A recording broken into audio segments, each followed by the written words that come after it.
just going to keep our fingers crossed that maybe this doesn't happen on our watch. And, you know, we don't want kids going out and getting abducted once they hear about this, so we're going to keep it on the QT.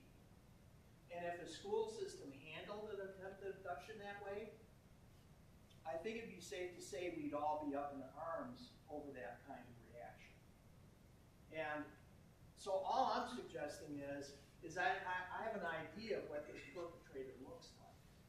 I know what kind of vehicle he shows up in, and what his insidious disguises are, and the, you know, the methods he employs to try to abduct our kids in a different sort of way. And if it was an attempted abduction, I bet you the whole place would be filled up. But because it's this, and it's like, well, what does my kid have to be depressed about amidst the holidays? This kind of helps to explain why these type of audiences are smaller. So I would ask all of you, if you find merit in what it is that I have to say today, to share that with people. And because I'm an advertising guy and I'm putting in a plug for myself, to say, you know what, I think this would be a good thing for our kids to hear from this guy. You know, and that you'll be the judge of that for what it is that I'm about to talk about. But the other thing that I hope to accomplish today, besides kind of changing your viewpoint on this stuff, is to make your eyes work better. And maybe to make your ears work better too. I'm going to hopefully this evening perform sort of a virtual LASIK surgery on everybody in here. Now this is going to be a painless procedure. It's going to be a minimal amount of blood. But by the time I get done with all of you, the hope will be that you're going to look at things differently. That you're going to look at something that's right in front of your face that you're not able to see currently, and then the next moment, holy cow, now I can. And maybe you'll be able to hear some things that that maybe you weren't listening well enough to hear before. And while we're on the topic, I would ask all of you in here, how many of you are familiar with this term scotoma? You know what it means? It's part of your everyday lexicon. Anybody? Nobody? Okay. Well, it's not surprising that we don't know what this word means, because it's not a terribly common term. What it is, it's an ophthalmological term. It's an eye doctor term. And what it means is an area of diminished vision within the visual field. Well, what the heck does that mean? Well, it's just another way of talking about a blind spot. And a blind spot is when we look at something, but we don't see it. It's right in front of your face. You're looking right at it, but for some odd reason, you still can't see it. Now, to give you a better idea of what it is I'm talking about, I've got a few examples of scotomas to share with you. And this is the first one. Now, there's no right or wrong answers here, okay? But by a show of hands, how many of you, when you're looking at this image on the screen, see an old woman? Raise your hand if you see an old woman when you look at this image. Anybody? Raise your hands, just so we can see. Okay, keep your hands raised. Okay, these are the most intelligent people in the... No, I'm just teasing. Okay, now let me ask you this. How many of you, conversely, see an image of a young woman? Raise your hand if you see a young woman. A lot more hands. Okay? Okay, hands down. Okay, let me ask you this. How many of you can see both the old woman and the young woman? Okay, so a number of you. And then lastly, how many of you can't see either the old woman or the young woman? Anybody in here? Not that you admit to it anyways, right? Okay, so let me ask you this. Who cannot see the old woman? I can't see her. What old lady you're talking about? I can't see the old lady. Just raise your hands if you can't see the old woman. Okay, so you're going to become my first patients for the virtual LASIK surgery, okay? And using my laser surgery tool here, otherwise known as a cat toy, I'm going to show you where this old bird's at, okay? Now, starting at the bottom, right here, this would be her chin, and her mouth, and her upper lip, and her left nostril, and the tip of her great big honking schnozola of a nose, complete with a wart right in the middle of it on the bridge right there. Here's her left eye, kind of looking down this way, the eyelash of her right She's got this jacked up, bushy, all bangs down in her eyes and face hairdo thing going on. Atop her head, she's got this great big scarfie, as my Nana would call a babushka, on top of her head. And then this bony, pointy chin of hers is buried deep in this plush, furry collar of the coat she's wearing. Now, do you see that? Who still can't see it? Anybody? Just be honest if you can. Okay, still can't see it. All right. One more time. Her chin, she's looking this way. Here's her chin, her mouth, her upper lip, her left nostril, the tip of her nose, the bridge of her nose. Here's the top of her head, the back of her head, right down to her chin again. And then this would be the side of her furry collar of her coat. Now, let me ask you, who cannot see the young woman? When we look at this, just raise your hand if you can't see the young woman. Anybody? Okay, real quick then. In this case, rather than her chin, this would be the exposed upper portion of her chest. She's got this old-fashioned choker necklace ribbon collar thing on. Left side of her neck, left jawbone, her chin, left side of her face, her left cheek, her left earlobe, her cute little button nose looking off to the right, the eyelash of her left eye looking off to the right. Her hair is worn in a fashion more up on top of her head, typical of the day, and then her fur collar and coat is pulled more back off of her shoulders behind her head. Okay? So, a scotoma is a blind spot. So when we look at something and we don't see it. We're all looking at the same thing, right? But some of us see one thing. We see an old woman. For others of us, we see a young woman. For some of us, we can see both. Doesn't mean anybody's right or anybody's wrong. For some, when we point out the different features and characteristics of one or the other, maybe all of a sudden you see it, right? You have kind of an aha moment. You're like, oh yeah, now I can see her.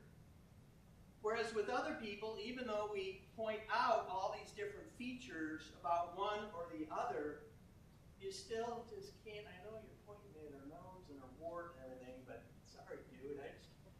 And that's okay. I mean, that's how a scotoma works. Okay? Now, here's another example of a scotoma.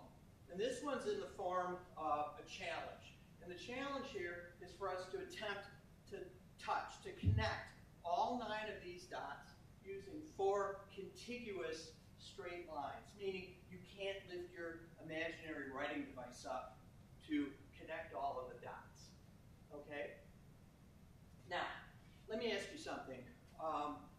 How many people in here think that this is bottom line, impossible to do, and I'm just blowing smoke up your skirt and yanking your chain and you really can't do this? Does anybody believe this can't be done? Okay, so we're all optimists in the room, which is good that you are, because in fact it can be done. Now let me ask you this. How many of you in here have maybe seen this before or maybe know how to do it? Anybody have a familiarity with this puzzle in here? Autumn, you seen this before? I have, but I've never done it. Okay. So, usually there's somebody in the room that's seen this before, but I'm not going to hold that against anybody in here this time. So let me just show you how it typically goes. When I have more time, when I'm doing this with students, I'll find some unwary victim of a kid to come up, and he'll take a shot at doing this, and they'll go, okay, 1, 2, 3, 4. But of course, they didn't touch the one in the middle, so we give them another try at it, and they go about it differently. The second time they'll go, okay, 1, 2, 3, 4. But then they miss this one. And no matter how many times they try, invariably they're missing one of the dots. But in the interest of time, I'm going to show you all how I can do this. I'm glad you're all sitting down, because the first time I saw it, just like this would happen. So here's how you do it. All right? 1, 2, 3, 4. That's how you connect them all. Now, how do we feel about that? Well, when I'm presenting to students, and especially like 7th or 8th graders, invariably I'll have someone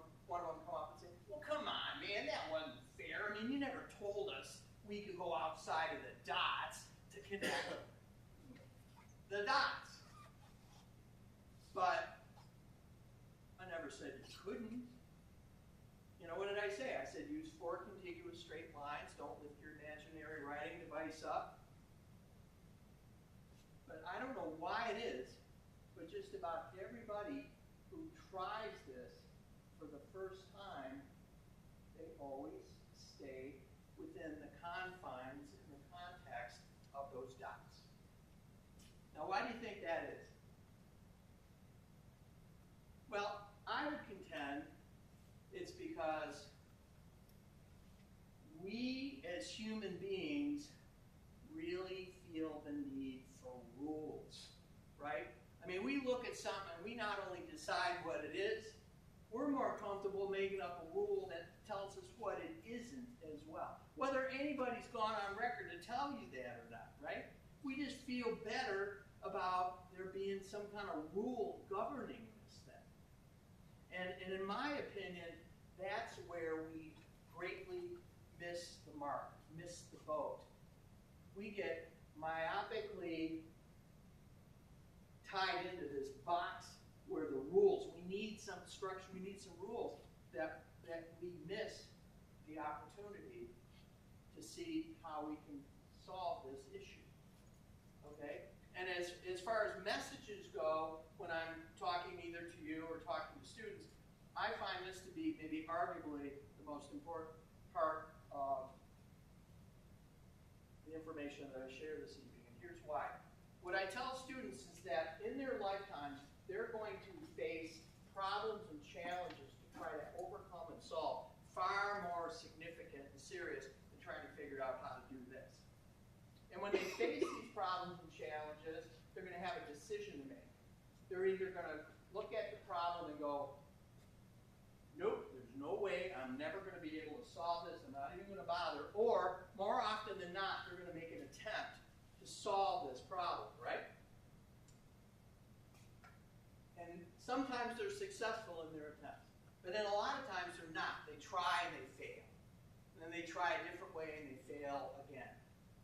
And they think they'll go about it a different way of solving the problem. They fail and solving the problem again. And all of a sudden, for these repeated attempts and failures, it's like it starts to become, in their view, like a referendum on their value as a person, right?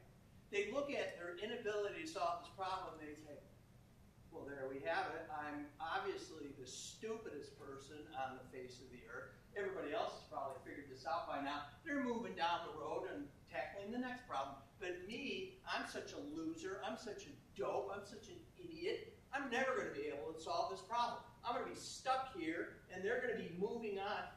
When the reality is that we all have things we can't figure out or solve.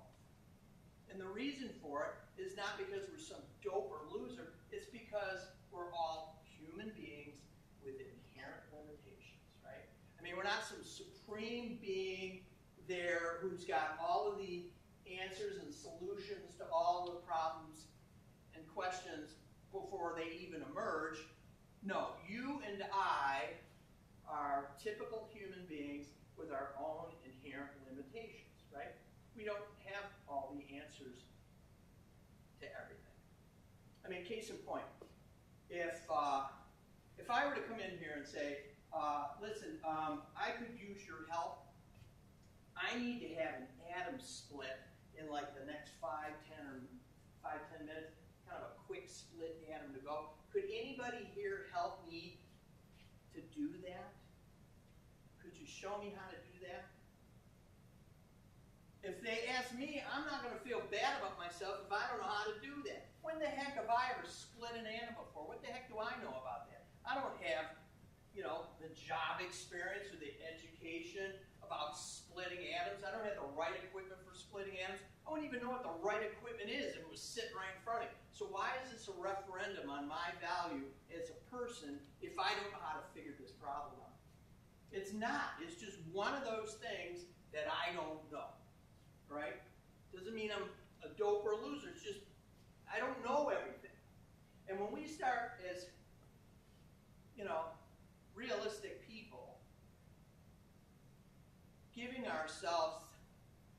cutting ourselves a little bit of slack and giving ourselves a break and acknowledge the fact that, I probably don't know everything there is to know, and I might not have a solution to this problem. Then when we get into that kind of mindset, then a really kind of incredible thing happens. The first thing we do is we relax a little bit, we take a breath, and the next thing we do is we kind of leave it for a minute. It's like, what, I'm not going to have this consume me.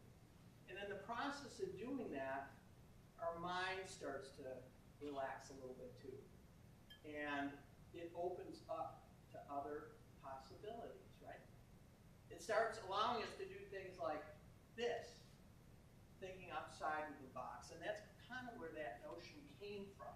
It's this willingness to say, just because I don't have an answer to a problem or a solution to a problem doesn't necessarily mean that one doesn't exist. It just happens to be one of those that I don't know. So rather than me beat myself up about the fact that I don't have the answer to the solution to the problem, why don't I don't know, novel idea, why don't I maybe talk to someone who does? Well, maybe I could ask someone I think might have an answer to a solution for some help. But even when it comes to the help thing, and especially amongst our kids, we make up rules for that too, right? It's like, I'm not asking for help. I don't think you're allowed to ask for help. About that whole thing. I don't think enough. I mean, who made up the rule that says that they or we can't ask for help? Who made the rule up? I mean, when I'm talking to students, I say, tell you what, I'm making up a rule right now. Here it is. You can ask somebody for help. There it is. Somebody said it. You got a rule. You can ask somebody for some help. Now, I'm not suggesting that people and our kids don't ever try to tackle a problem on their own and try to solve a problem on their own, because there's some great benefits that come from solving your own problems, right? You're self-sufficient, you're self-confident after you solve the problem, you're more self-reliant, and all these good virtues.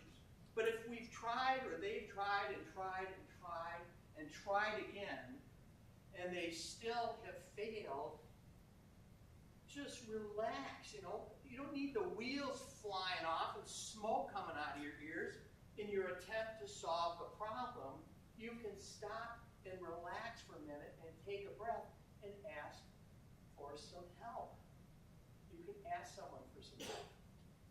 Now, when I'm talking to students, I also say to them, but you might be saying to yourself, yeah, but why should I bother asking for help? I mean, really, why should I bother? And I answer that question for them. I said, well, the reason that you should ask for help is because every single one of them, every stinking last one of them, is far more valuable and far more loved than they could possibly comprehend. Right? Whether they've heard it recently or not, take it from me. The day they were born, the day you, when I'm talking to them, were born, was the greatest day in the history of the world and mankind. All right? I mean, there wasn't anything better that ever could have happened to the people that loved you, the people that made you. Their life forever was changed for the good. And in that regard, every single one of them are irreplaceable, priceless diamonds.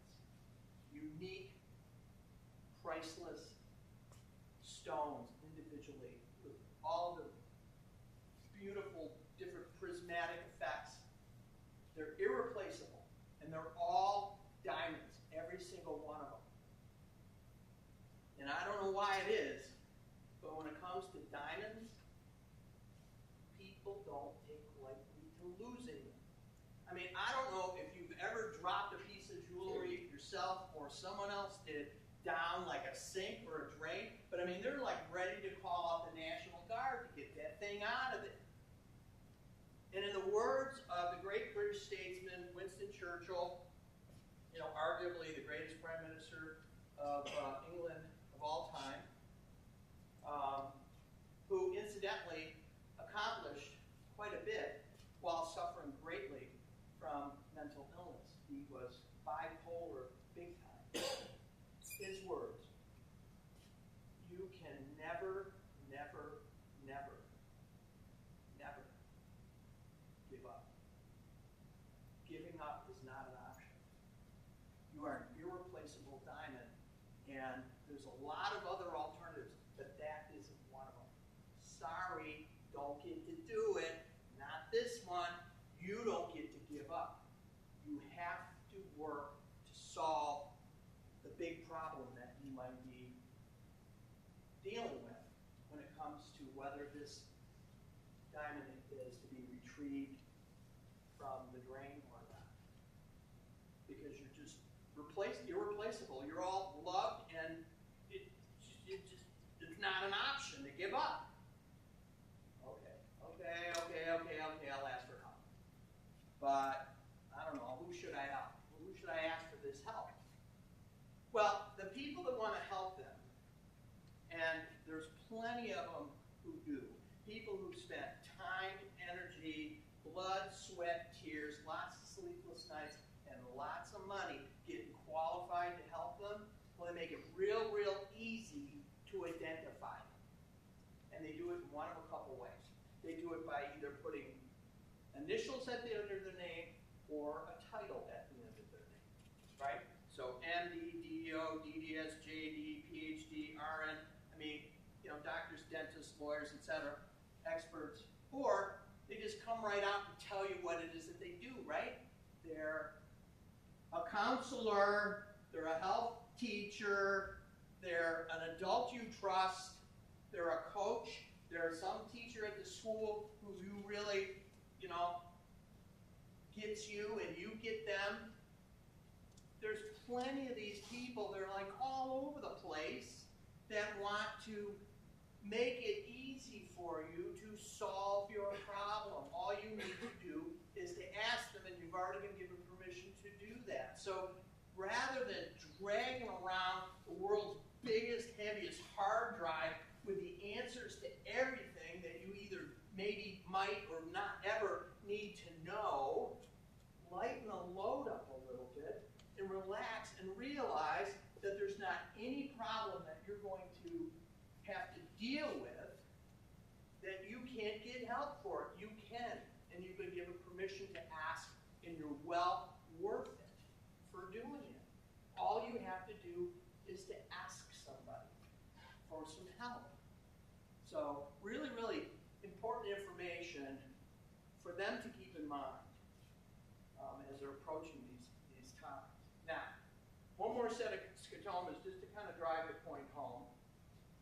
And take a look at this kid, if you would. And as these photos of this boy unfold, I would ask you to ask yourself, what am I noticing? What am I seeing when I look at this kid? Now, we see lots of things, right? We see that he's, younger, older, younger. He's without, he's with metal in his mouth in the form of braces. We notice that he has friends, he has female friends, he has guy friends. We notice he doesn't take himself too seriously. Him and his buddy Carol are getting dolled up for Halloween like cheerleaders or something. Looks like he gets to do stuff. He's active, he's shooting a rock. Looks like he's maybe on a soccer team near the water, getting ready to do something. I want to say this is the head men's basketball coach at Michigan State, and he went to a basketball camp or something out there. Let me ask you, is this an ugly kid? Okay, so he's not a bad-looking kid. But what are we looking at when we look at this kid that we're not seeing? Which, for some kids, it's like, the answer I get is like, well, I don't know, I can't see it. I mean, I posed that question to some middle schoolers recently, and one kid, when I said, what are you looking at here that you can't see? He said, his legs. I can't see his legs. I mean, he does have legs, they're just not in the picture. But what are we looking at here that we can't see?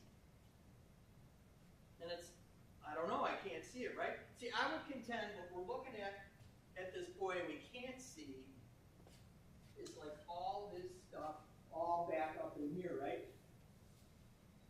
All the inside stuff, the behind the scenes stuff. The outside stuff looks okay, but what's going on the inside? You know, I can't see that. But in the interest of time, let me share with you what it is that you're not seeing when you look at this kid. See, when you look at him, what you're not seeing is that he's dead. 12 years old and in the 7th grade from Brighton, Michigan. Something was going on so unimaginably unbearable all back in here that he felt that the only solution to solving that problem was to end his life, to end the problem. So that's what he did. He killed himself at 12 years of age. Now, let me ask you something. Does that look like a suicidal kid to you? Okay, so I see some people shaking their heads no. So based upon the rule systems that we typically employ to conjure up an image of what a suicidal kid looks like, those rule systems say to us, well, he didn't look suicidal to me, but yet he was. So maybe we need to stop for a moment and re-examine these rule systems that we employ whenever we're conjuring up an image of what a suicidal kid looks like. I mean, we all have these stereotypical images of what a suicidal kid looks like, right? He looks like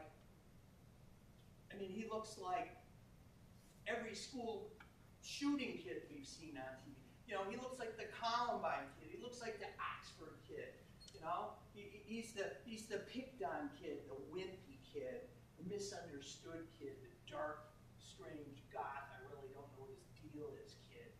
You know, the kid whose parents discovered them, you know, in the corner of their closet, shaking in a fetal position, sucking their thumb, just, you know, a pathetic wreck of a kid.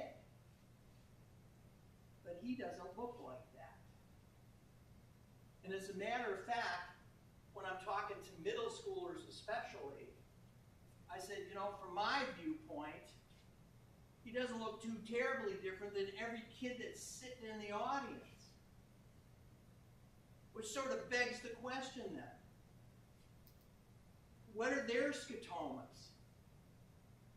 You know, what are we seeing when we look at them that we're not seeing?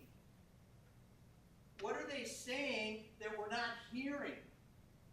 You know?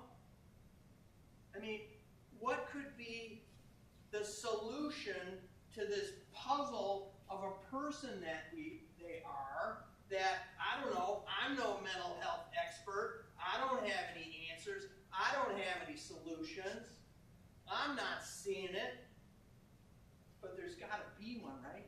And there's got to be somebody who can. If only we just stopped for a moment to think and to ask ourselves, you know, what am I looking at that I'm not seeing? What are they saying that I'm not hearing? Am I really listening? What could be the answer, the solution, the reason behind why they're behaving the way they are right now in a way that doesn't quite seem normal for them, but that I really don't have any good explanation for?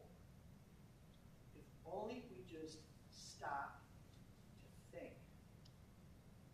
And what I expressed to them is this ability to do that, this skill that is developed by stopping for a moment and using the two eyes and the two ears that our good Lord gave us, and just stop worrying about how we look and how we're dressed and where we're from and what kind of car we have or what team we're on.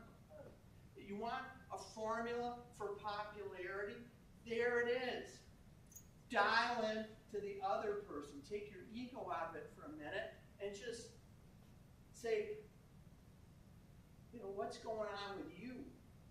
And pay attention to that. And the ability to do that is going to set you head and shoulders above everybody around you. There's your key to popularity, because people are going to say, you know what? They are so self-assured. They are so secure in who they are. Their ego's way dialed down. They're so secure. They don't need to talk about themselves all the time, but they're really, really interested in finding out what I have going on. They really make me feel valued. And just imagine if everybody carried on that way. We'd all be looking out for each other if we just stopped for a minute and asked ourselves those kind of questions. So I think it's really, really important information to share with them. Now, one more set of scotomas to drive the point home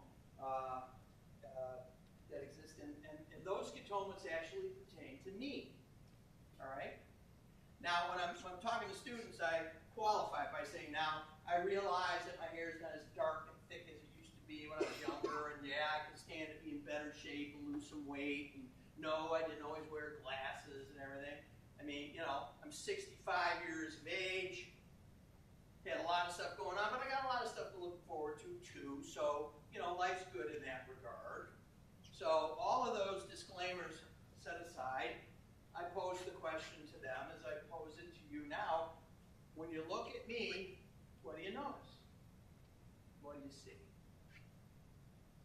Which, incidentally, when you're posing that question to a bunch of middle schoolers, you want to talk about a loaded question.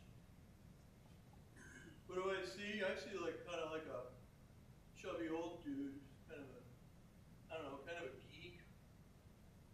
So, I take all of that in stride. But seriously, when you look at me, what do you notice? What do you see? Conversely, what don't you notice? What don't you see when you look at me? Now, I can tell you the first thing you don't notice about me when you look at me is that I am wearing a pair of superhero socks. Okay? I got a pair of these bad boys walking around all day, superhero socks. But why would you know that about me, right? I do a good job of covering them up. See, scotomas aren't just things that are just out there that we're missing. Unfortunately, all too often, scotomas are things that people are covering up. They don't want you to see, right? Because what's the story with superheroes? Superheroes do not need to get out that they're a superhero because they never get anything done, right? I mean, people be bugging them all the time for favors. No, superheroes only trot the information out that they're a superhero when, mankind needs saving or Earth needs saving or something. Otherwise, as far as we're all concerned, it's like, I don't know, I thought he was Clark Kent, But in the interest of time, let me share with you what it is that when you look at me, you don't see. See, when you look at me, what you don't see is that I'm a father with a broken heart. I'm a man who, for 20 years, has had a chase-sized hole inside of me that won't heal. Right? When you look at me, what you don't see is how I react whenever I hear those around me say things like, you know what, don't kill yourself doing that for me, really, seriously. Or, you really need to clean these stairs up over here because I swear about kill myself walking down those things. Or if I got to drive in that kind of traffic and that kind of weather again, I swear I'm just how often do we hear people say insensitive things like that? How often do we hear ourselves say insensitive things like that? Or more importantly, how often do we not even hear ourselves say things like that? I mean, it's just so common. It's so much the part of our vernacular that we just flippantly talk about something as serious as suicide so lightly. I mean, if you really want to see examples of it, just turn on TV. I mean, big Seinfeld fan, loved Seinfeld. But you know, there was actually an episode where he started it off where he was doing his monologue at a comedy club, and he said, "So what kind of loser do you have to be to fail at a suicide attempt?" Really? That's funny? You know, what we need to realize is that we need to be sensitive to everybody that we're around, whether it's somebody they've lost to suicide or someone they have in their family that suffers from some kind of handicap or whatever, that we need to stop and think and to ask ourselves, what could be going on here that I'm not aware of? What am I looking at that I'm not seeing? And to just create that little glitch in the normalcy of their behavior to where they're asking themselves these questions is exactly where we want them all to be, because it's going to be at that point where they're not so caught up in everything that's going on to notice, like, holy cow, I'm seeing something that's going on here.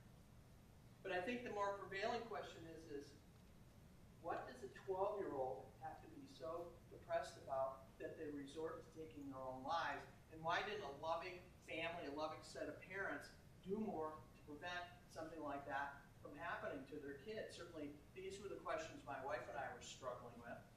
And my wife, being far more courageous than me, you know, she went on this like deep dive CSI type of investigation to get to the root of why did our kid do this? And she started by just scouring his room, which for a long time was a room without oxygen for me. I mean, I just couldn't even go in there. It was too unbearable. But she did, and she looked under and on top of and behind and inside of like every nook and cranny in that kid's room, looking at all the books and sketchbooks and notebooks up on his bookshelf, where among them she found what on the surface appeared to be nothing more than a perfectly clean, brand new, unused spiral notebook. And what prompted her to go page by page through a notebook that didn't even look like anybody had written in it, I have no idea. But for doing so, right smack dab in the middle of it, she came upon this. And it might be tough for you to read from where you're sitting, so I'll read it for you. It said, "I'm insane. There's something in my brain. I'm crashing this train, spinning from this two-lane track back to reality, to my specialty, doing my thing on MTV. Look at me. As you see me, crazy. My eyes crossed, trying to hide from Bonnie and Clyde, something telling me inside, go outside, turn yourself in. But then I spin in the other direction, for another direction from my schizo body. We go up to Bonnie, tell her she's the hottie. She gets me going in the way I'm not supposed to be going, knowing something ain't right. A light has just clicked. Now I must be picked. Trying to hide myself in a dark hole, looking up at my grave, see how I wasn't brave, how I couldn't have been different. See how crazy. Get back from you and your friends doing crack, just being a slack off, just a beat up. That's all you heard. Now you're free as a bird from all your sins. How sharp points and pins are released. And just as you thought I was done today, hello, alarm clock, get up, it's Monday. Now, when we first read this, we thought, wait a second, I mean, he had to copy this down from someplace. I mean, this is too eloquent for our 12-year-old kid to have penned. But the more we took a look at it, and the more we, Google searched 11 ways to Sunday and never could source it, it started to dawn on us that, he actually wrote this, especially when we took into account what he said at the end, just as you thought I was done today, hello, alarm clock, get up, it's Monday. Because Chase ended his life on a Sunday evening while my wife and I were making dinner. After a day taking him to a matinee movie he wanted to see, after stopping off at Borders, which was open at the time, and buying him an anniversary edition of Scrabble, which he used to love to play at our cottage up north in the summer. We came home, we helped us bring the groceries in, And while I was starting dinner, my wife was sneaking a peek at the Sunday paper. Chase was 13 steps down the hallway, ending his life. And I think what Chase had to say is important for us to kind of pay special attention to. I mean, like all of our kids, Chase was smart enough to know when he didn't feel good. There's something in my brain knowing something ain't right. Right? I mean, our kids know when they don't feel good. What's the matter with you? I don't feel good. I don't feel like eating. I don't feel good. Right? And what we need them to realize is you don't always have to be broken, bleeding, fever, swollen, or barfing to be sick. That there are other kinds of illnesses that you can be experiencing that don't have all those kinds of signs overtly. But what was the language, unfortunately, that Chase had, the vernacular he had to describe how he was feeling? Insane, crazy, schizo. Not the most flattering, endearing terms, right? These terms that we always seem to rely upon whenever we're teasing or disparaging somebody when it comes to the subject of mental illness. And unfortunately, when it comes to these disparaging terms, we have only too many of them, right? A whole boatload of them, a whole laundry list, and then some of these terrible, negative, teasing type terms that we always seem to employ whenever we're talking about the subject of mental illness. And I would ask you, what kind of similar disparaging terms do we have for other victims of illness like diabetes or leukemia or cancer? Like, what names do we call those people to make fun of them? Make fun of them? That's a heinous thought. That's an outrage, right? I mean, these people are sick. They could be dying from what it is that they're suffering from. You're not going to make fun of them. You're going to show them compassion, right? You're going to want to try to help them. You want to try to comfort them. But yet, how many times do we hear ourselves say, or more importantly, not hear ourselves say, things like, "What are you, nuts? What, have you lost your mind? Are you crazy? What are you retarded? You're acting like you're like mentally retarded or something. What's wrong with you?" Not the most encouraging terms. I would contend these are discouraging terms to any kid that is thinking maybe they're feeling that way. Not something that is going to make them come forward and go, "Yes, thank you for that. It was on the tip of my tongue. I couldn't think of what the word was, but you just nailed it. Yeah, I'm all those things." No, it's going to take these kids and it's going to make them cower and hide and hunker down and conceal. And unfortunately, they keep this bottled up inside of them to the point that they become a pressure cooker that's just building and building and building. And what were the physical tolls that this was taking? I'm crashing this train, spinning, my eyes crossed. No, I mean, there is a physical component to this, but it's hard to understand. It's like, you're in this swirl and you don't know which way to turn. Chase was so dizzy by his illness, he made a wrong turn. He went the wrong way. And how did he feel about himself for being this way? Turn yourself in like a criminal. See, I wasn't brave, a coward, a slack off, a beat off, a sinner. So here's somebody with a debilitating, life-threatening illness who doesn't feel that they're any better than a criminal or a sinner for being sick. I mean, to treat somebody like a criminal or a sinner for being sick would be like saying to somebody like, you what? You were diagnosed with you have stage 4 cancer? Oh my goodness, that's terrible. But you know what, you mental retard? That's a $1,000 fine, and we're going to throw your sick butt in jail for 6 months. I mean, this is how we treat people with a debilitating, life-threatening illness. But this is how we treat hospital with a debilitating, life-threatening mental illness. My son is not deserving of a jail cell, and he's not burning in hell for what he did. He was sick, and he died. And what made it even more tragic is he went undiagnosed and untreated for potentially deadly illness. I mean, can you imagine someone's kid that contracted cancer that they never took into the doctor, that they never got diagnosed, and they never got treated, and that kid died of cancer? What people would say? Do they have any other kids? They're not fit to be parents. They let that poor kid rot, and he died from cancer. They didn't even bother taking him in. But yet, 2 out of 3 suicide victims never were diagnosed or treated for what it is that they were suffering from.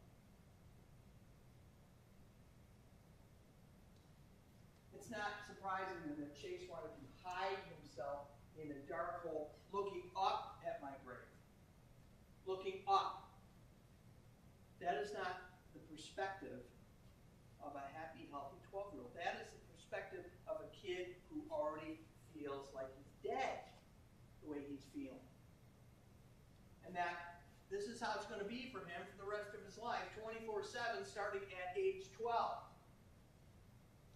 And how things couldn't have been different.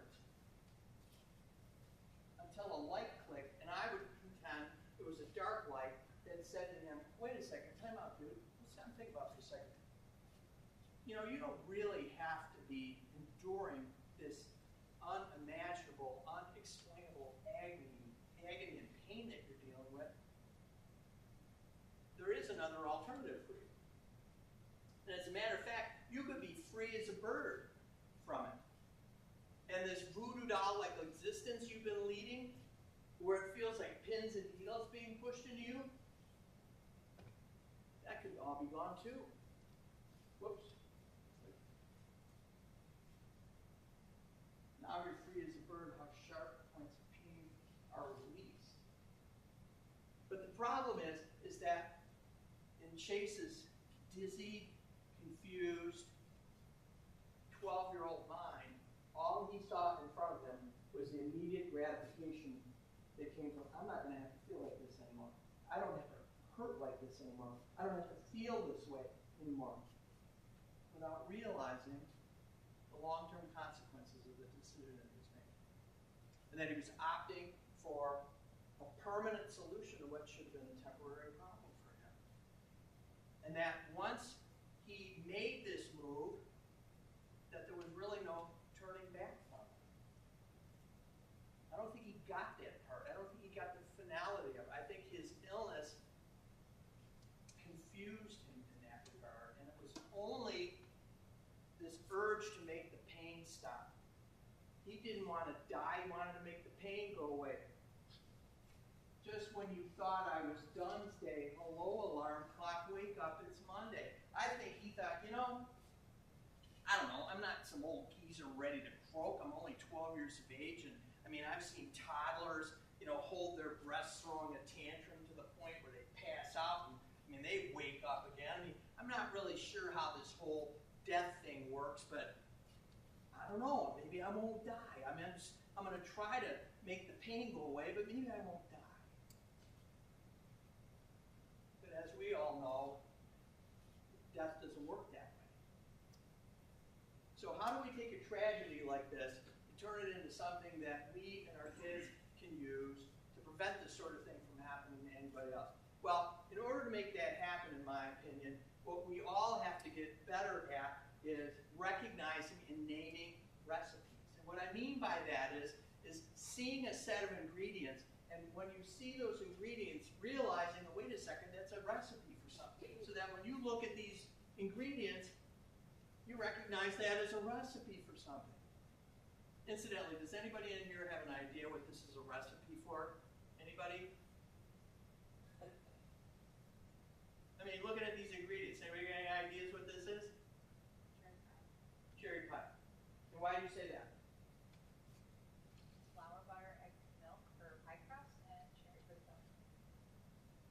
how do you know that? I say so. Because you what? Because I say so. Because you say so? No, seriously. How do you know that that is a recipe for cherry pie? Because I've made it before. Say that again. I've made it before. You've made it before. You have experience seeing what happens when these ingredients come together.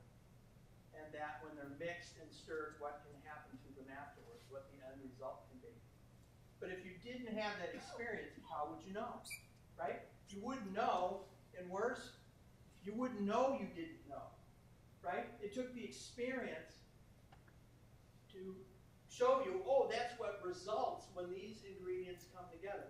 Well, let me tell you something. Take it from somebody who's tasted the end result of when the ingredients of mental illness and suicide come together. It is the worst taste they'll ever put in your mouth. It eats your guts out after you've experienced it. It leaves a hole inside of your heart forever. Right? I mean, you can't brush your teeth or gargle to ever get this taste out of your mouth. Now, what are those ingredients? They start out first as headaches and stomach aches. They also include a change in your loved one's weight or their appetite. They're just tired, just seemingly drained of energy for no good reason. They're either sleeping or they can't sleep, they have difficulty sleeping, or they're oversleeping. They have a tough time thinking or concentrating. The stuff they normally like to do, they've just completely lost interest in. They're engaging in self-destructive, reckless risk-taking behaviors. Their schoolwork's starting to tank. They don't care how they show up places. Their hair's a mess, their clothes is a mess. They might stink. They don't care. They don't want to hang out with their friends, their family, their relationships are going by the wayside. They're quitting teams, they're quitting clubs, they're losing their jobs, their best friend, this and that. They're indifferent towards the family, pets. They could care less if you let them out and they ever came back in. They're giving away their things to people. They're edgy, they're quick to anger, they're irritable. They don't feel good about themselves. They feel worthless, guilty, or sad. They shouldn't, but they just seem to. They're thinking about death a lot, or they're preoccupied of death. Now, how do you know if somebody is thinking about death a lot? I don't know, maybe check their notebooks. Maybe pay attention to the music they're listening to, the lyrics, the type of music that's playing, the games they like to play, the pictures they're drawing. I mean, just anything that you can dial into to try to observe. See, these are all the ingredients in this recipe called mental illness and pre-suicidal behavior, depression, if you will. And what's key about this recipe is you don't need all the ingredients. All you need are maybe 5 of them or more mixed together and baking, if you will, for 10 days or more. So if you notice a convergence of any or all of these behaviors, that's a red flag.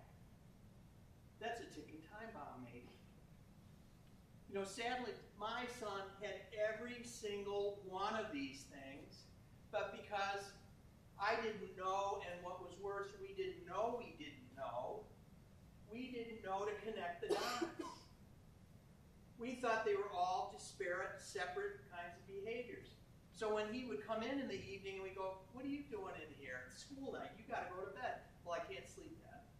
"Well, what do you mean you can't sleep? Go back and lay down and relax. You'll try to sleep." "I can't sleep." "Well, you know what? Then maybe, I don't know, don't drink the caffeinated pop at 5 or 6 o'clock around dinner time and pound chocolate. That stuff keeps you up." "Well, my friends don't have to go to bed at this time." "Well, that might be true, but last time I checked, your friends don't live here. If they lived here, they'd be going to bed at the same time. It's time for bed. I know the wings are on. You're not staying up to watch. Go to bed."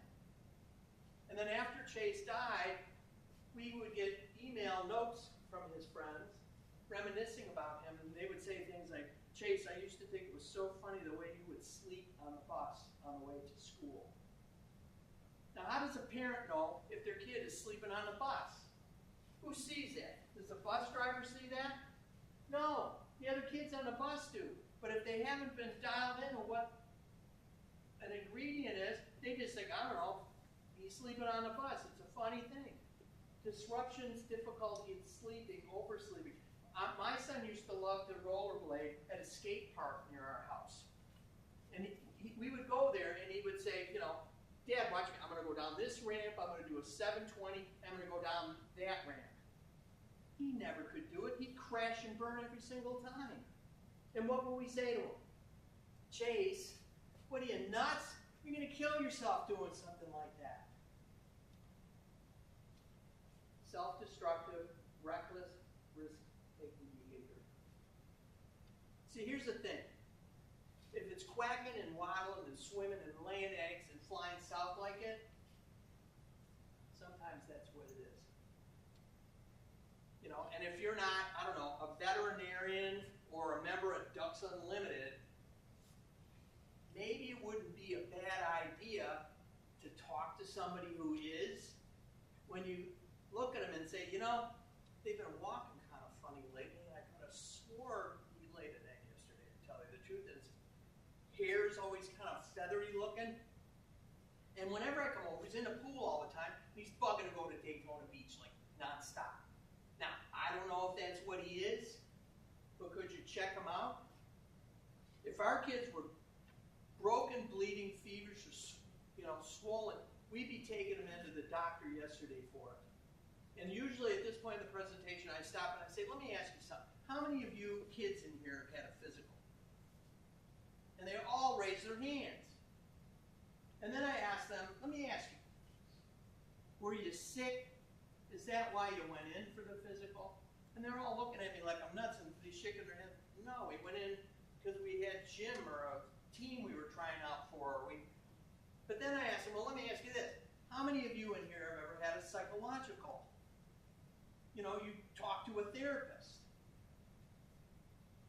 And not as many hands are raised. And when the hands do raise, it's like this.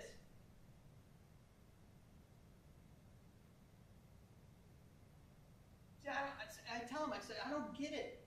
We all go to the doctor when we're okay. But we're not okay, we don't go to the doctor. You know, contrary to popular opinion, this isn't the patient. This is the patient. And the last time I checked, this thing's attached. You don't just, you don't only get sick from here, you can get sick up here too. You know, and when you do, you know, you don't self-treat to that. If you were diabetic, you wouldn't go, well, you know, I think I'll take care of it with Diet Pop. No, you've got to get into a doctor to take care of it because your body is not producing chemicals in the right balance. Your insulin isn't being produced properly. You need to have that addressed. You got a lump in your back. You don't go out at lunch because your buddy's got a Leatherman in his glove box that you've got to get somebody qualified to deal with this stuff. This is no different. This is no different. You know, we, as part of our health curriculum in schools, we talk to kids about the dangers of alcohol. We talk to them about the birds, the bees. We talk to them about the dangers of drugs. Where, in my opinion, we have a perfect platform for, you know, if you're going to talk about the, you know, the physical, chemical, emotional changes and misunderstood emotions that accompany adolescence and puberty, well, now we have a perfect opportunity to say, you know, and there's some other things that can create some misunderstood emotions and some chemical things that happen because you have neurotransmitters in your brain, chemicals. So happy thought, neurotransmitter, sad thought, neurotransmitter. Just like for some people, their pancreas doesn't produce insulin properly. Well, the same thing holds true when it comes to these kind of chemicals. And when you're going through adolescence and puberty, you know, your chemicals are all over the place trying to figure themselves out. And sometimes that's not in balance. And in some families, some people have diabetes in their family. Some people have breast cancer in their family. Some people have heart disease in their family. family. Well, this is like something genetically linked too. So look around you and see who's dealing with what in your family. And if we're going to be talking about the dangers of alcohol and the dangers of drugs, we can also talk to them about, it used to be they had a slogan that said, just say no, but some people don't want to because it's the only thing they found any help from, and they're mistakenly self-prescribing. And that there is actually safer, more lawful, healthier, long-term strategies, more effective strategies for addressing these illnesses that we're dealing with, and then rely upon alcohol or drugs to try to resolve them. In 2006, we got passage of a law in Michigan called Chase Edwards Youth Depression and Suicide Education Law. It was a law that passed in unanimity in the Congress and in the Senate of our state. Not one legislator voted against it. It was unanimous. And then I went to the governor and they signed it. I mean, how often does that happen? And what it did was it effectively said that strongly encouraged Michigan schools, both public and private, at the middle and secondary school level, to employ age-appropriate education regarding mental illness, youth depression, and suicide prevention. But the kicker was, we couldn't mandate it, because you can't mandate curriculum in Michigan schools. It's up to every individual school system to chart their own course, whether they want to employ it or not. So even, when they're putting together curricula, they can go to the Michigan Department of Education and get an outline for like an ideal outline of the subjects you should be talking about in your school. And rather than reinventing the wheel, school systems will go to the Michigan Department of Education and get these model curriculum to plug in. But when it comes to health, and there's a line in there that says they should talk about this stuff, some schools don't. And they come up with all kinds of reasons why they don't want to. Well, we don't have anybody qualified. We really don't have the resource for that. We don't really have the time to do that. But bottom line, in a lot of schools' cases, they just don't have the stomach for it because they think, oh my God, if we talk to them about this stuff, we're going to put ideas in their head and they're all going to go out and do it. And that's not how it works.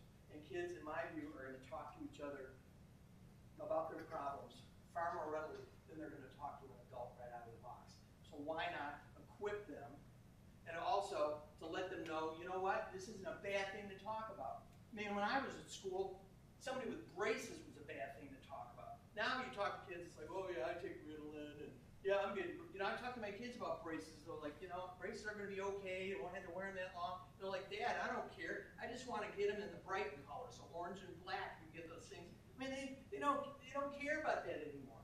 So why don't, adults have a tough time talking about this stuff. The kids don't know they got a tough time talking about it. So why not equip them, get ahead of the curve, and let them know what it is that they're looking at. Now, whether it's them or whether it's you, how the heck are you going to remember all of these things? Well, before you leave tonight, I'm not going to give you all a check, but before you leave tonight, you're all going to get a recipe card. It's a magnet. It's got all the warning signs on it. And I would ask you, when you get this thing, to go home and put it on your fridge. Just like when I talk to kids, I go, don't put it on your locker, put it on your fridge, and use it as a teaching tool, including all the dopey adults in your life. And take your own little survey at home and say, are they quacking this way? Are they waddling this way? Are they swimming that way? To see. And you're going to be amazed what you see. Your eyes are going to be open to like, holy cow, they're flying and quacking and swimming. So then what's the next step? Well, then you need to alert somebody and say, hey, listen, I'm worried about them. They're quacking, swimming, waddling like this. And you'll be equipped with it. You need a recipe card to know a recipe. Put it on your fridge. You'll all get one of them. Now, I'm going to digress for a moment and ask you, how many of you in here have experienced happiness? Just raise your hands if at some point you've experienced happiness. Okay, everybody in here. Okay, but we're kind of an intimate bunch now, right? So let me ask you this. How many of you, let's be honest with each other, how many of you in here are suffering from clinical happiness? That's just what's wrong with you. You're just too darn happy. Like no matter what happens to you, it doesn't bug you. It's just like, no, it's great. What? They're closing the plant. I'm losing my job. No problem. That's wonderful, right? Oh, inflation just ate all of our savings and our retirement. Not a problem. Isn't that great? No, happy's happy, right? It's like, what are you talking about? And the question then becomes, is anybody suffering from clinical happiness? Is that what your problem is? You're just too damn happy? Right? Doesn't make sense, right? Happy's happy. But let me ask you this. How many of you in here have felt sad or down or depressed at some point? I mean, I have. We all have, right? It's a normal human emotion. But the difference is that there is this thing called clinical depression. And that is an honest-to-God illness. It's an illness that makes you feel like that. But the problem is that people always want to confuse the mood with what it really is. It's a malady. It's a medical condition. So that's why people ask me questions. What does a 12-year-old have to be so depressed about that they resort to taking their own life? And before I answer that question, I ask them one. So let me ask you this. What's a 12-year-old have to be so diabetic about? What's a 12-year-old have to be so riddled with cancer about that they got to do chemo and radiation and their hair's falling out and their skin's turning yellow and they're throwing up sick all the time, and even though they're taking all that stuff, they die. What's up with that? Well, it's because they were sick. And sometimes without all of the treatment that people need, they still can die. My son was sick and died.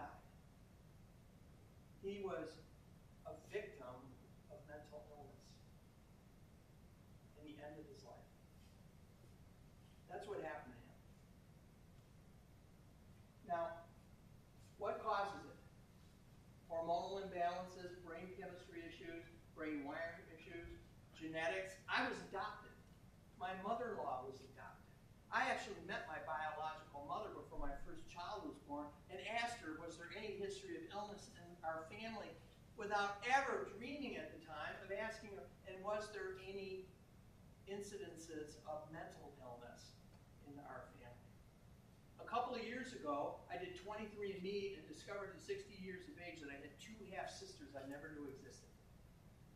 My biological father had died 7 or 8 years before.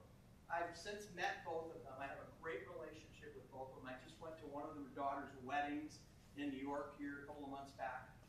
But when I queried each of them, who between the 2 of them, they have 5 kids, every one of their kids suffered from some form of mental illness, either eating disorder or depression or something along those lines. And then a year or 2 later, I met a biological half-brother on my mother's side. And I talked with him.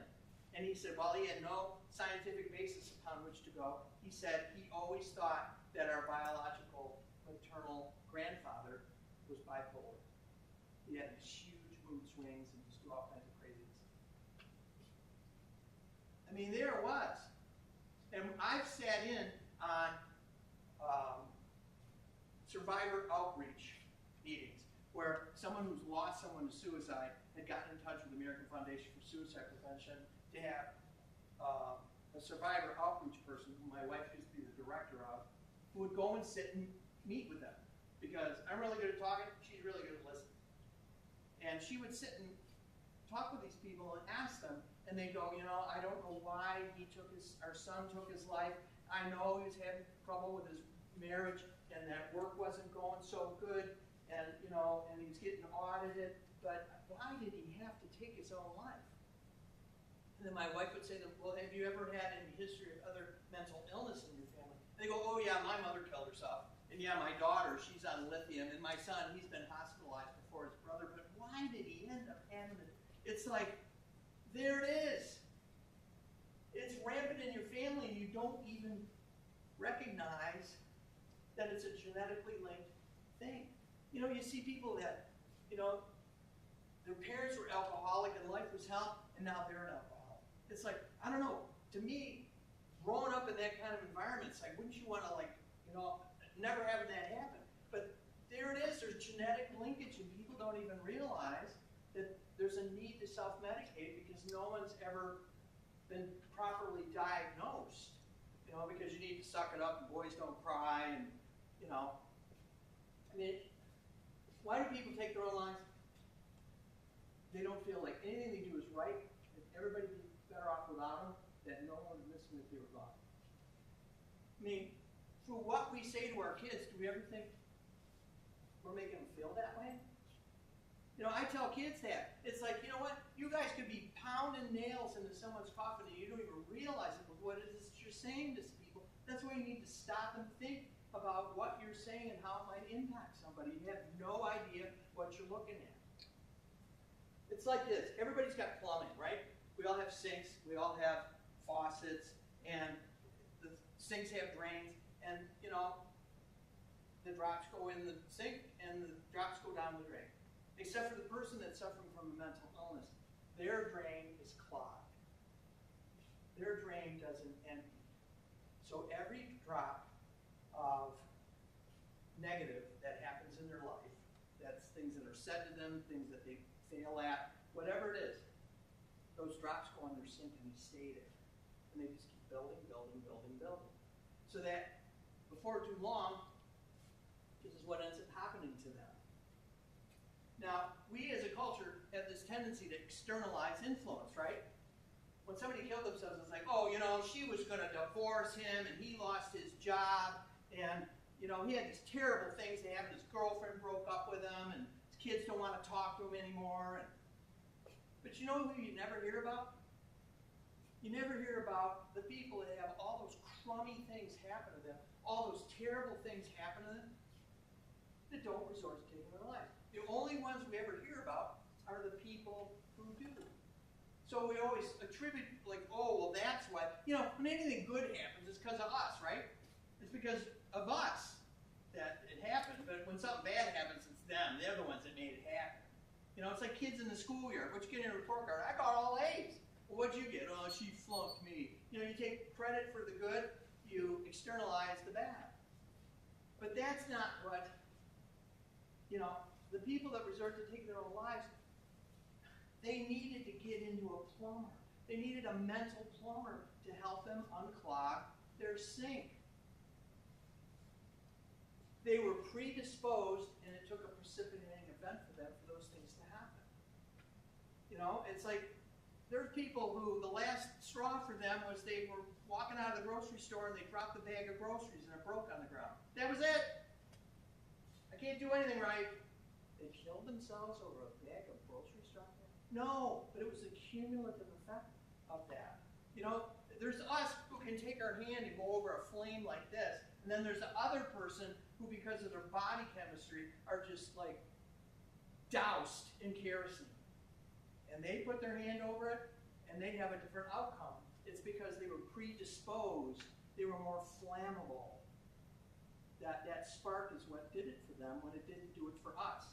If anybody had a reason to want to take their own life, it would have been me. Losing my son, that was the most heartbreaking thing. I was adopted. He was carrying on my name, one of my biological connections I never had. But I wasn't depressed. Chronically. It was more symptomatic for me. I was on antidepressants. I went to a therapist. I went to a psychiatrist. I went to support groups. I was in the worst car crash imaginable and realized I needed triage and all of the help I could possibly muster. But bottom line is I didn't have the courage to do it amidst those things. It's a cowardly act. They were so selfish to do that. It's not a cowardly act. There was a movie starring Tommy Lee Jones a few years ago called Valley of Elah. Anybody hear that movie or ever see that movie? I didn't know what Valley of Elah was. I'm just kind of anal retentive that way, so I tried looking it up. I'm Googling, what is Valley of Elah? And Valley of Elah is the valley that the young David went into to do battle against Goliath.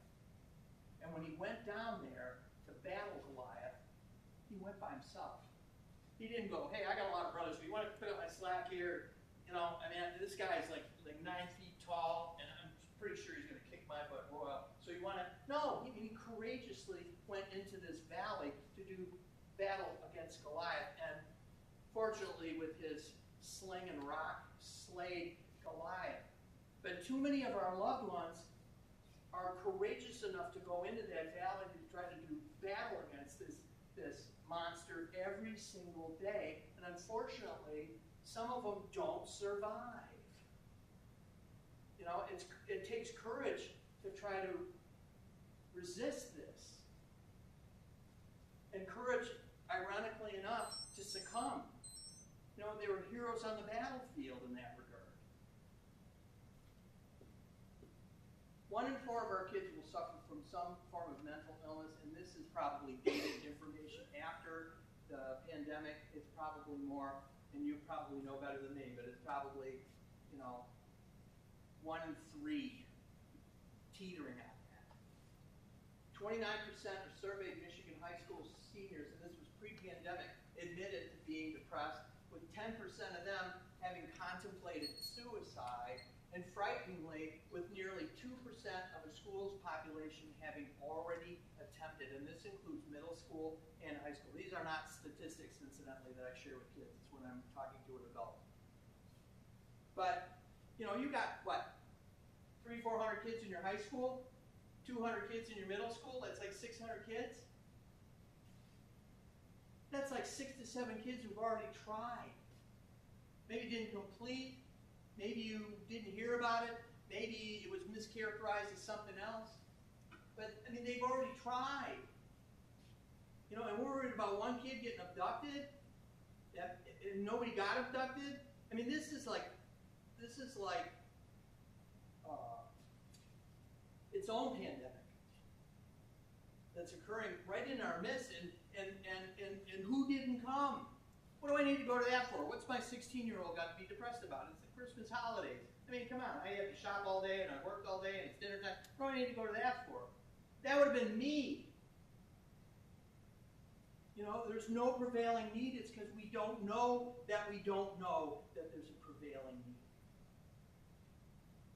It's the third leading cause of death for kids between the ages of 12 to 18. I've heard of kids 4 years old taking their own lives. 4 years old. What are you talking about? They couldn't have known what they were doing. They must have not known it. No, if you listen to everything they said ahead of time and the methods they employed, it's the only logical conclusion that you can come to. When I became chairman of the American Foundation for Suicide Prevention's Michigan chapter, which I was for 14 years, I used to hear about this stuff all the time. It was like unbelievable.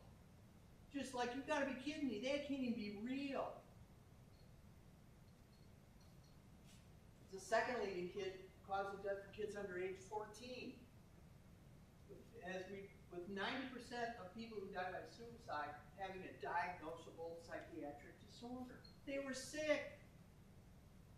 They were sick. They never got diagnosed. They never got treated.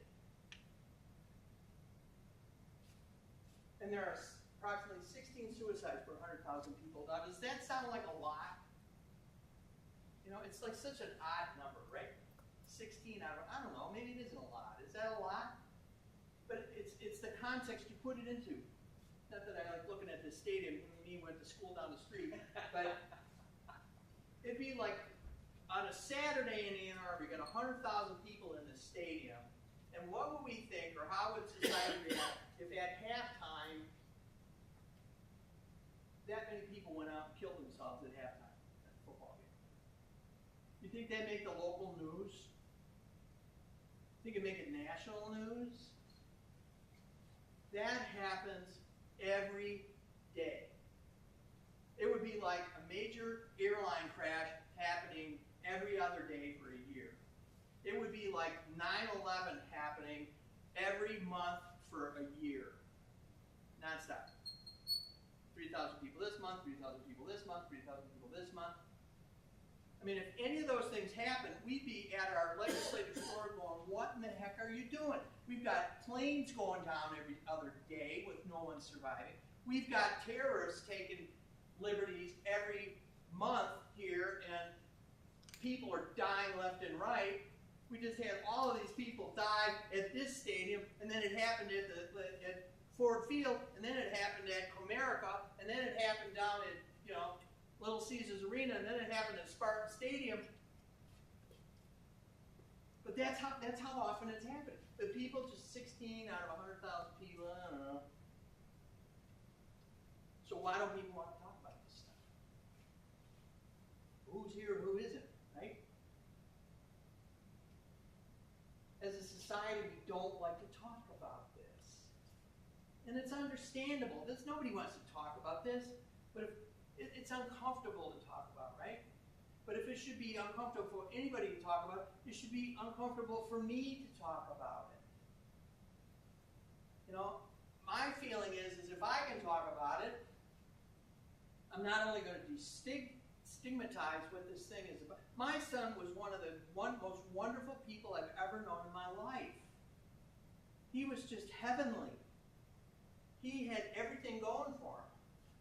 I mean, he was privileged, he was nice looking, he was funny as all get up, he was athletic, he got to do stuff that he got every single Detroit Red Wings autograph, not because he was privileged, he was just lucky. He met 2 presidents, not because I had any pull. On the contrary, he just got lucky. At school, they came and they were campaigning, and he had lived a lifetime by the age he was 12.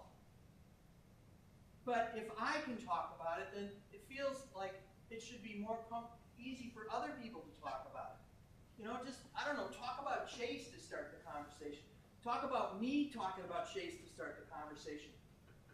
Just start the conversation. But be prepared for what you might hear. Because if you look at that recipe card that you're going to get, and you say, have you ever felt this way? They might just tell you, yeah. But thank God they do. You have an opportunity to get ahead of the curve and do something about it. It's scary to think that your kid might be thinking these things, but there's a worse outcome. Take it from me. So, as I tell kids, and most of those middle slides right there, I don't share when I'm talking at schools. Let's start this social epidemic, that makes it okay for all of us to talk about it. You want to change the world? You don't have to wait till you're in college. You don't have to wait till you're a college grad or you're working. You can do it right now. The highest awards we give in this country being for someone who saves another person's life, the president putting those ribbons around people's necks. People that saved a bunch of other people's lives. You can do that. And it's your willingness to look at this thing and absorb it and go, holy cow, they're quacking wild and swimming and laying eggs like it. And just saying to somebody, I'm worried about them. Could you help them? And could you maybe talk to them?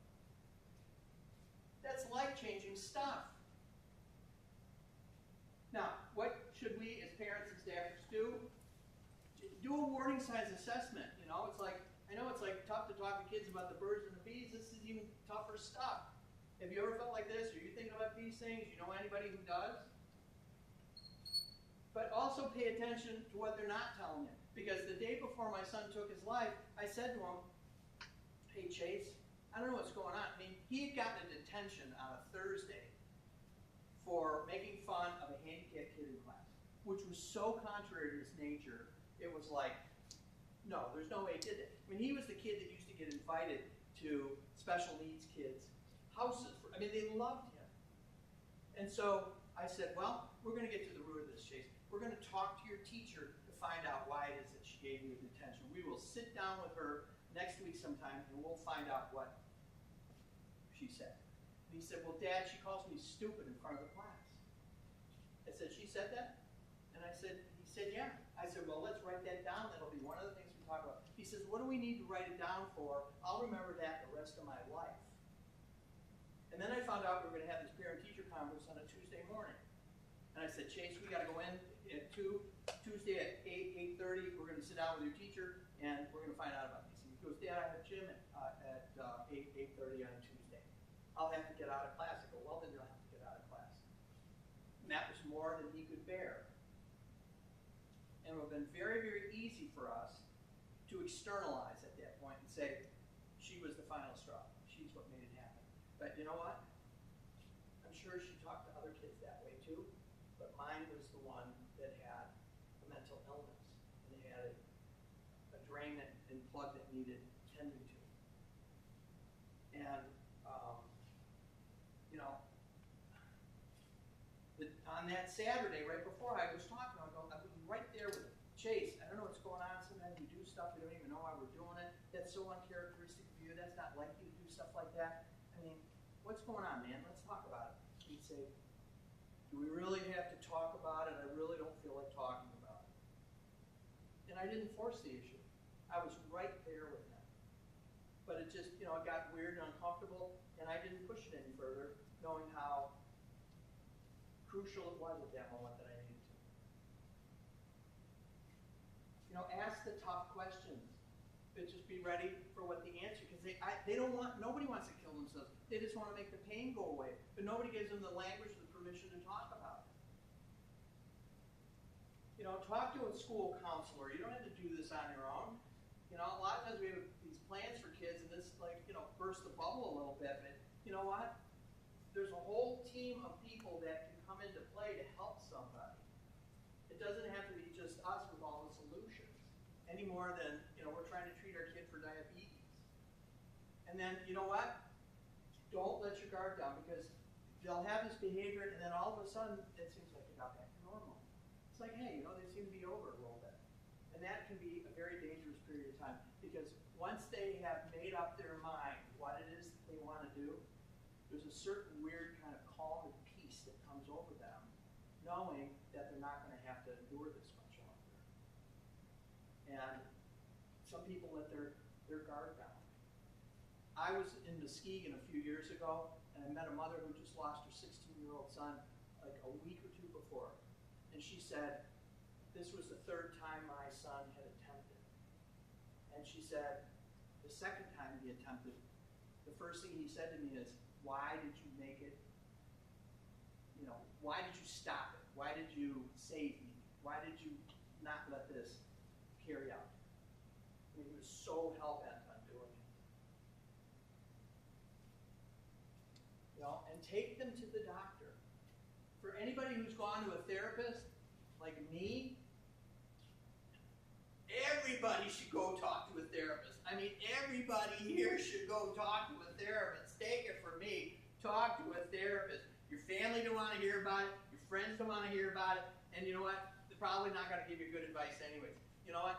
You really are better off talking to a therapist and finding out things about yourself and getting an outlet. You know, things you never knew before. You know, things that, like, even hard to explain.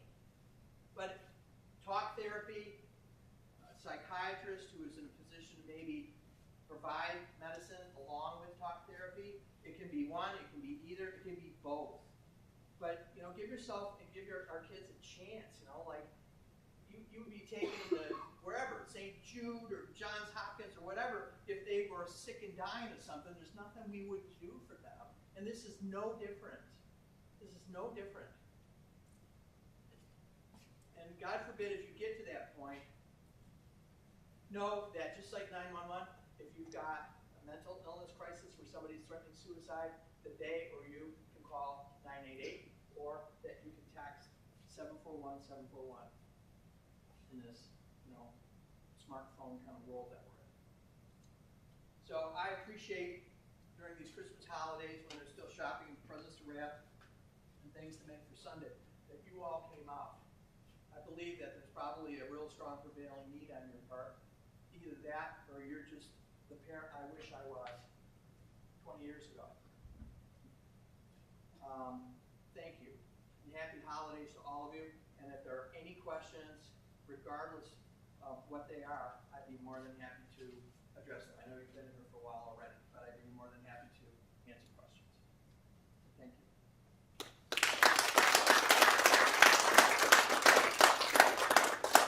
Mr. Edwards and myself, for those of you that came in after I introduced myself, I am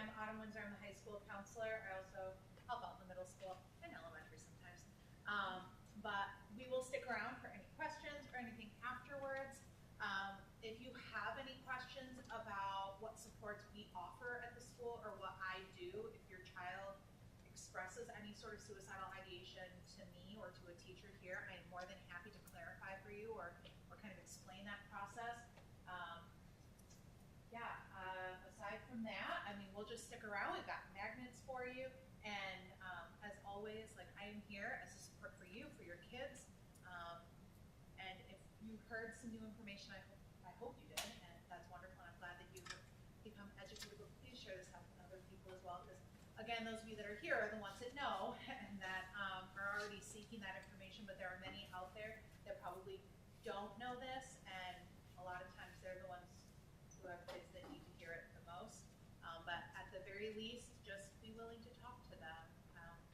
Spending a lot of time talking with your children, and I think more than anything, they just want a non-judgmental, open ear to listen to express these feelings and thoughts. So with that, Merry Christmas to all of you, Happy Holidays, and please come up and let us know if you need anything. Otherwise, drive safe. Also, when I go out to speak, and I've spoken all over the state of Michigan and Northern Ontario since 2004, I never charge to come out and do this. It's always for free because I never want it to be misconstrued that we're somehow profiting from the loss of our son. So this is just, my wife and I cannot imagine this unnecessarily happening to any other family. I mean, it's just, it doesn't happen, to some other family. It's got issues that we don't know about, and they must be messed up. Or no, this happens to good, loving, God-fearing, wholesome families. There's not these stereotypes of how this happens. So it can happen to anybody. And it's amazing how many people come forward. Well, let me ask you this. How many people here have either had someone that they are related to, care about, or know who have completed a suicide? Just raise your hand. I mean, it's the majority of people in this room. It touches all of us. And it's this thing we don't talk about. And I'm just this dopey kid that has seen the king doesn't have clothes on and is willing to go, hey, that guy doesn't have any clothes on. Does anybody else notice that too? And everybody else notices it, but everybody doesn't really know how to break the ice to talk about it. And I think the more we talk about it, we're going to find out we all have this thing in common that we're all struggling to try to address on our own. And we don't need to do that. I've been at schools where kids who are struggling, just like an after-school club, get together and they have a club of struggling kids, and who then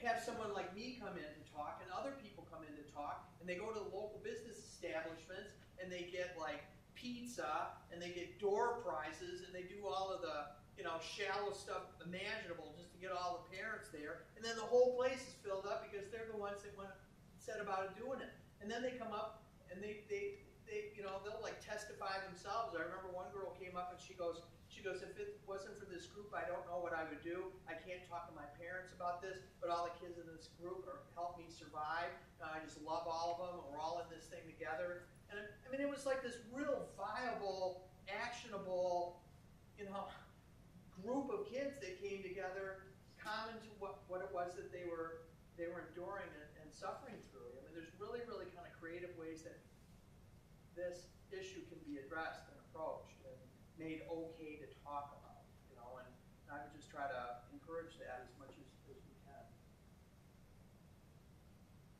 But any questions?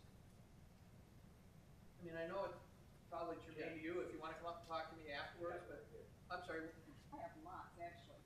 Social media and how the kids play Don't on get me each started. other. Yes. Don't How get me do started. you deal with that? With social media. Well, I mean, it's definitely an issue. Sidebar, before I retired some number of years ago, I opened up the Michigan offices of Yahoo and Google. Bullying is different for social media. Kids being exposed and just called out, all that other kind of stuff. And all I would say is that I do not minimize the influence of those. But what we need to realize is that not everyone who's bullied goes out and takes their own lives. Not every person that's been ostracized goes out and takes their own lives. 90% of the people that resort to taking their own lives had a diagnosable psychiatric mental illness that was never addressed and never prescribed, or there was no kind of health regimen to it. So yeah, those things are all terrible things, and sometimes those things are just like people dumping gallons of water in the sink that's got a bad drain in it. But I would say that there's only so much we have control of when it comes to all that external stuff. And there's a real world that, unfortunately, us and our children all have to exist in. So, the first thing to me is make sure they ain't sick, and do what we can to diagnose and address if they might, in fact, have an illness that's, kind of undermining their resilience. But I have a question as far as getting diagnosed and working with mental health professionals. What is the best way to get treatment? Is it blood tests? How do they know genetically? It seems like they do a lot of try this drug, try that drug. Sure. What is the best way to treat that person if they are clinically depressed? Well, first off, I'm not a mental health professional, and I'm not any kind of doctor. So I always put that qualifier on it. So I'm just really well read, and I have some street cred, and I've immersed myself in this subject matter. And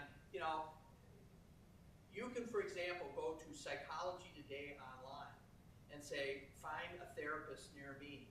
And you can go in there, and there's all like shapes and forms of them. But some they got a bachelor's in social work, and some got a master's in social work, and some got a PhD in psychology, and some are also a medical doctor as a psychiatrist, and they're in a position to prescribe medicine. And so, for me, it's like, okay, well, then you go into Psychology Today. I mean, this is real basic, crude kind of recommendations. You can go in there and find out, okay, where are the ones that are within a reasonable range of where it is that I live, and which are the ones that are PhD starting out. I'm going to try to adhere to a higher standard with that. And then where your kid is concerned, let them be part of the choosing process, because I think what's really, really important in finding a good therapist is somebody that they click with, and that they resonate with, and that they relate to. And let them be part of it. Don't make it this threatening thing. We're taking you to the doctor, that's it. I'm not taking no for an answer. You're just like, no, here, we're going to try to come up with a plan here to address this. I'm in this with you. Let's pick 3 or 4 of them. They're usually free the first time you go, and see what you think of them. And what you think, yes, no, okay, we'll try the next one. Did you like the first one? I mean, it's some of it's like a trial and error kind of thing. And then you can also go to your medical doctor and ask them if there's anybody that they can refer you to in the form of a psychiatrist that could maybe help. Because I think it's important to get their take on it as well. And then you can talk to the PhD psychologist and see if they know a psychiatrist too. Then maybe you have another alternative. But I went to both of them, and I would have someone go to both of them, because sometimes it is a chemical thing, but sometimes it's also the need to talk to somebody and have them listen to you non-judgmentally and offer perspective you might not even thought of. One of my laments I found out was that as an adopted only kid, Chase was the little brother I never had. How weird is that? but that was one of the things that weighed on me. We used to just like team up, double team to bug my wife like kids would, you know? And it didn't even dawn on me how I missed that and how that impacted me, you know? So, you know, I don't know that, and then talk to this lady too. I mean, it's her job. You know, she hands off and makes recommendations. And real quick, I actually wanted to make a couple recommendations of like real concrete things. So in regards to social media, there are two things that I want to point out to you. One, there is a Facebook group called Parenting in a Tech World, and I highly recommend it. I am a member of it. It's a national-wide group run by the people that, it's run by the CEOs of a program called BARC.